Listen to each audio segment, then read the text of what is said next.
Hello. This is a 1987 Johnson 40 horsepower. It has some serious problems with the shift and throttle levers, so we need to address that because they are frozen and do not move. Because I have some other repairs to do to this motor, I'm going to remove the power head. With any luck, you don't have to remove the power head to do this. You probably don't, but you may have to if your shift lever isn't moving. Just fair warning. Now, just because it isn't moving doesn't mean it's the shift levers, because it could be a seized or stuck lower unit, and the shift rod may not be going up and down in the lower unit. That may be stuck if your shift levers aren't moving. So that is something you'd want to check first before taking all of this apart. In this case, the lower is not even on it, so it's definitely not the lower unit making the lever stick. So pop the power head off and we'll see what we were up against. Now this process is the same for a wide range of engines. I mean, really pretty much any engine that uses shift and throttle cables, this is pretty much the same process. So enjoy. Alright, power head is off for your viewing pleasure. These, they should move, and they barely do. I'm giving that some force, and it's barely moving. So we have kind of a problem. Some WD-40 might take care of it, but our timer blade under flywheel, it needs some assistance as well. So it's a problem. All right, to start this, I'm going to remove the flywheel.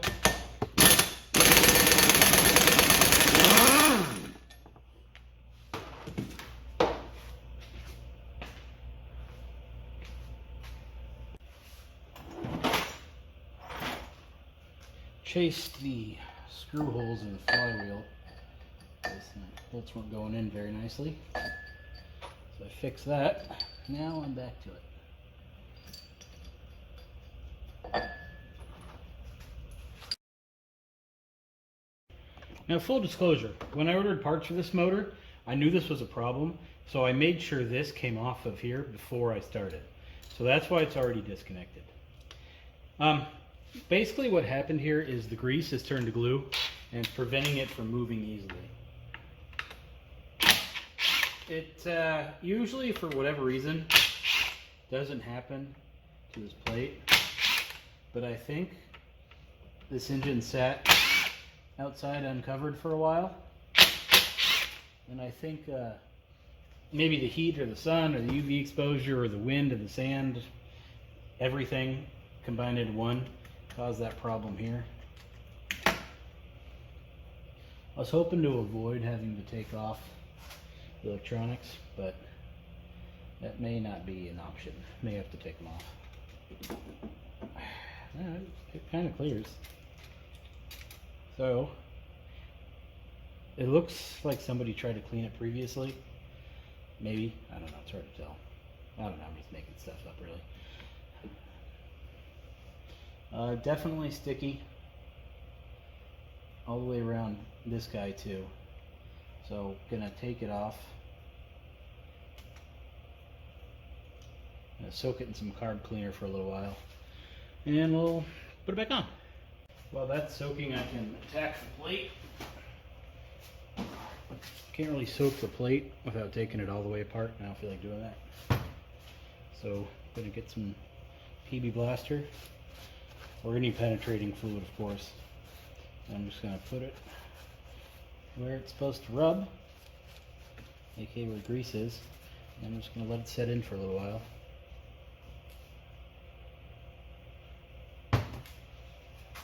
So basically my theory here is that the PB Blaster or any penetrating oil rejuvenates the grease, if you will, because it penetrates itself into the old grease, making it a little greasier again, in which case I can get it the rest of the way off.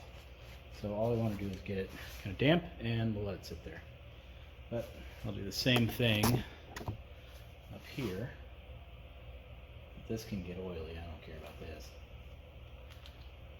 Ain't nothing to hurt electronics in here, so. And even then, those electronics, they can get wet, they can dry, they're sealed. But better not tempt fate, you know what I mean? ball socket too. I can see the glue grease right there, so. Alright, we'll let that do its thing for a while.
Plate, that little ring, this plastic thing, rubs right here.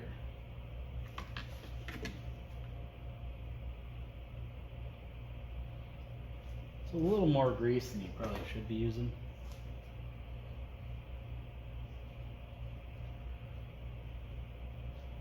That's fine. So the brown ring isn't great, but it's not exactly good. You don't see this too often, luckily, but you notice it's kind of crushed. Usually it's fine. It doesn't give you any problems, but for me it is. See if I can focus. Nope. Anyway, I have a black ring, which is the updated one.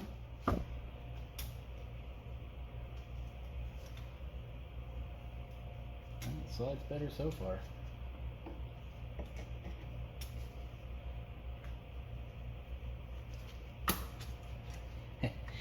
Alright, so ring it is. So the ring that I just replaced was probably most of the problems coming from this. The grease.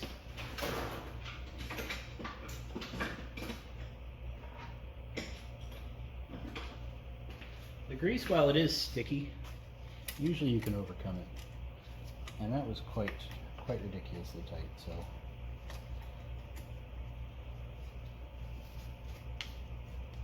New ring it is. It's just a simple matter of screwing this stuff back together.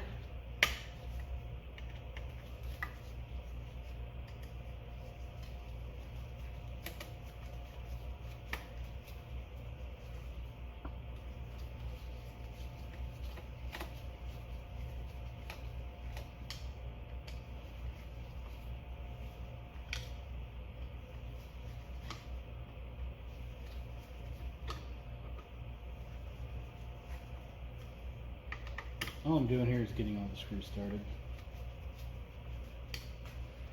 So that's how it should rotate.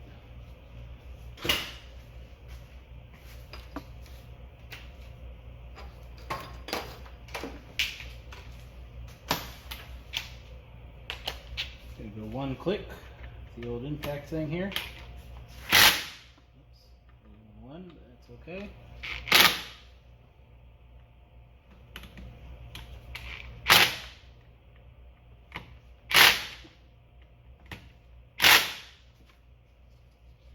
And we are good and solid, and we rotate nicely. So the plate is repaired.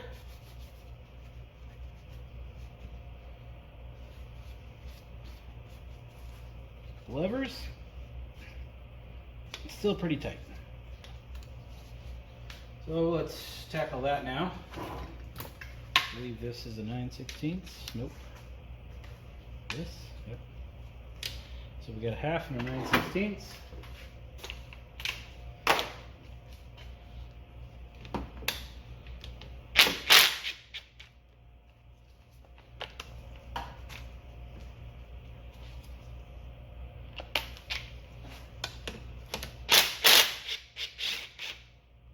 Spring here.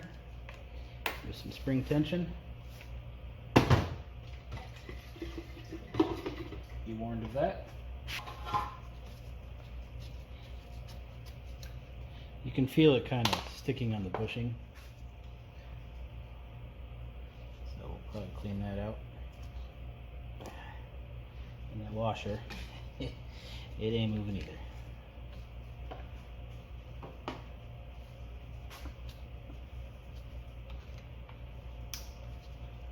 Yep, washer's off. I don't want to try to force the bushing out. I'll probably just wind up breaking it. There's a washer on the back side too. So I gotta remember that. Put that on the screw.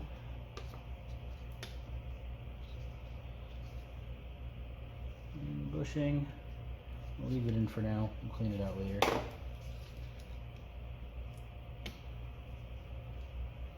And there's that bushing. So that rotates halfway decently. So it's probably the bushings that have just turned to glue. Gonna put it in the carb cleaner. Let it soak for a little while. I'll rotate it over and put the top half in the carb cleaner. And we'll come back and yeah, do stuff. That's a little tight too. We'll do that one next. Yeah, it's all sticky. No biggie.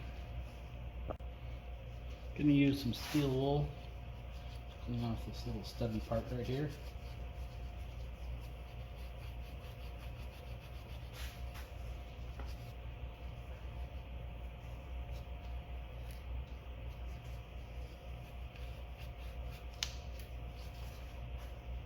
So I already cleaned the little nylon washer that goes back here. It doesn't look good because that's the overspray from when they painted the bat red, or at least the throttle parts. But it's not full of sticky grease anymore, so rest assured.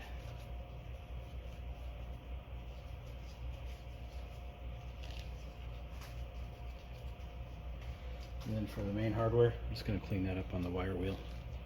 Alright, out of the cleaner bath, we now have full movement of the spring again. I don't want to mess with the spring just because of the tension. I don't want to have to deal with winding it back in there. But it's working, so that's all I really care about. Spray some lube inside of there.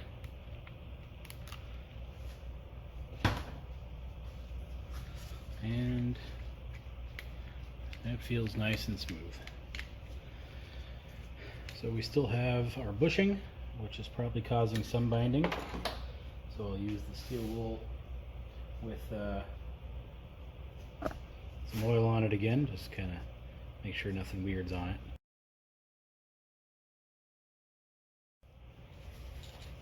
Clean the inside here, no bushing rubs.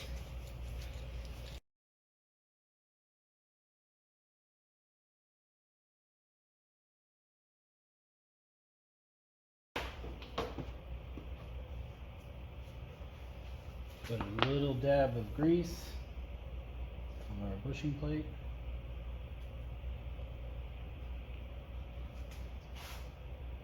Move around. Looks good to me. Put some on the outside of the bushing.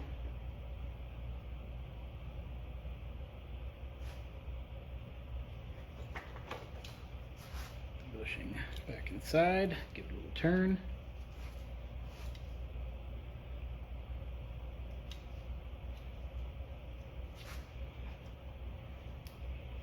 I think I can clean up this half with the thing installed.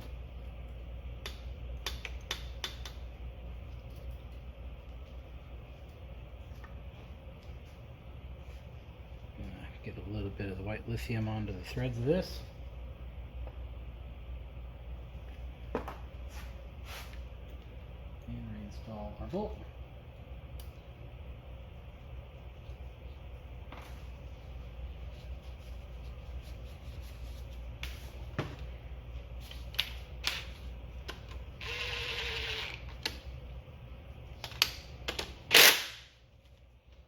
I'm sure that's torqued correctly.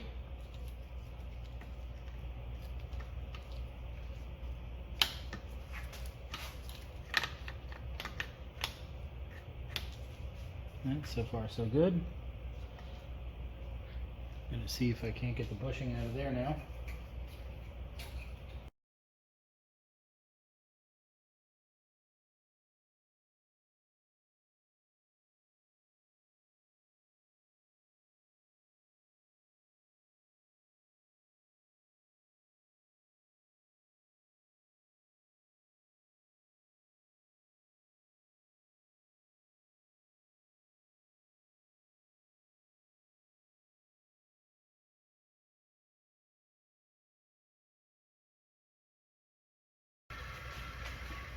Alright, bolt is cleaned up. Might as well put a little more grease on there, huh? These gloves are too big. Yeah, so far so good. Let's get our back washer on. Around. Screw it in. So I didn't reverse these at all, so I don't quite know what is going on here. Maybe the washer isn't quite seating onto the shoulder of the bolt.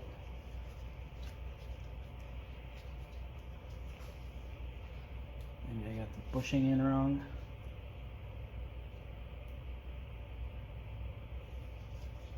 I don't think I do. But hey, might as well switch it and see what happens.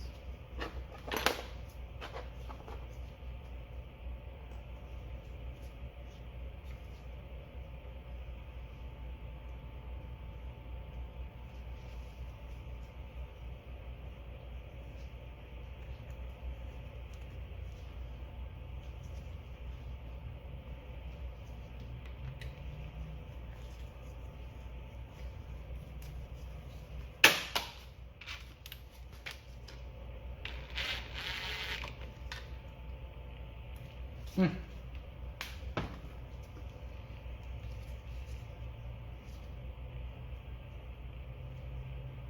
that's weird.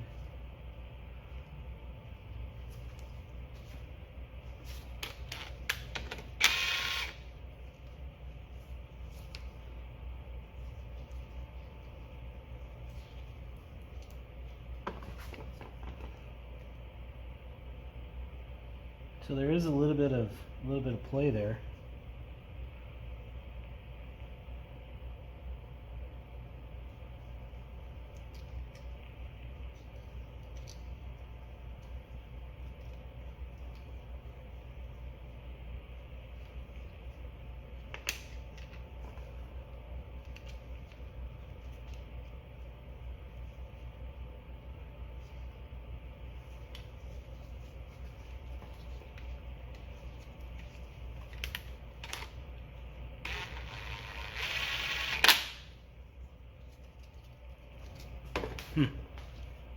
So it really didn't rotate before, and it does now, so I can't really use that little bit of play as a before and after, because it could have been doing that the whole time, and it was just 2 C's before to notice. I'll check the parts manual, see if there should be a wave washer right here instead of a flat washer, which kind of makes sense to take up the slack. Yeah, I don't know. I'll figure it out later. So let's reconnect our ball socket there. And we are working smooth again. Now, this got moved during my disassembly, so we will need to perform another link and sync on it. Yeah, you can tell just by looking at it, it's a hair off. But that could have been, prior owners doing as well. But we move again. The throttle works, throttle advance works. We are back in good shape. I've got to reinstall and retorque the flywheel and then do the link and sync, make sure that our settings are right, and then check the timing. All of which is unique to your own engine, so I'm not going to do it here. Because if you're watching this video because yours are stuck like this, I can't give you where your degree settings should be, how to do your link and sync, any of that stuff without knowing exactly what motor you're working on. So I'm not going to demonstrate it on this one just because I don't want to spread misinformation here. But that, if your levers aren't moving, chances are they're just gummed up and need to be cleaned out. This plate not moving, that That's a little different story. It was either over tightened or it got a little warm at one point, started breaking the plastic down. I'm not entirely sure, but either way, that was causing us some problems. The lower here isn't really bad enough to worry about. It's a little bit of resistance, but it's pretty normal. It's not exactly loose, so I'll leave it. All right, I have checked the manual for a reference, and that is the correct way installed. The bushing goes in from the rear, large washer there, obviously, because that's the only way it goes, followed by a small washer, no wave washer or spring tension of any type. So that looseness is normal. That's just how it is. Now, I should also mention that this repair could have been done probably with some WD-40, at least to the linkages here. That will work, granted, for a while, until that stuff wears down, the glue turns back to glue, and then you're back to being stuck again. This repair, cleaning and repair, probably get 15 more years out of it. The plate, on the other hand, down here, with that gray part binding, there was no WD-40ing that one. It needed to be replaced. Par for the course. Okay, flywheel's reinstalled. We removed it. Means we need to retorque it. This particular one calls for 100 to 105 foot-pounds. So I'll be using a 100-pound torque limiting impact stick and my impact wrench.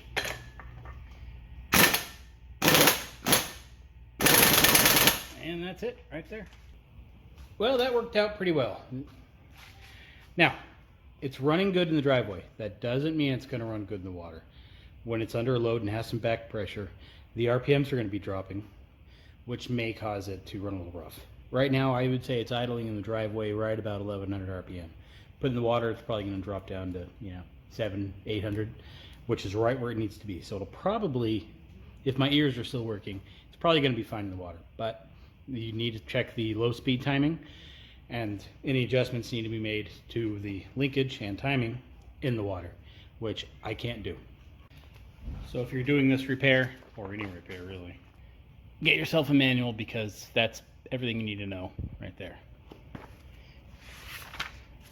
And right there. So there's a lot to it. But that is the gist of your repair.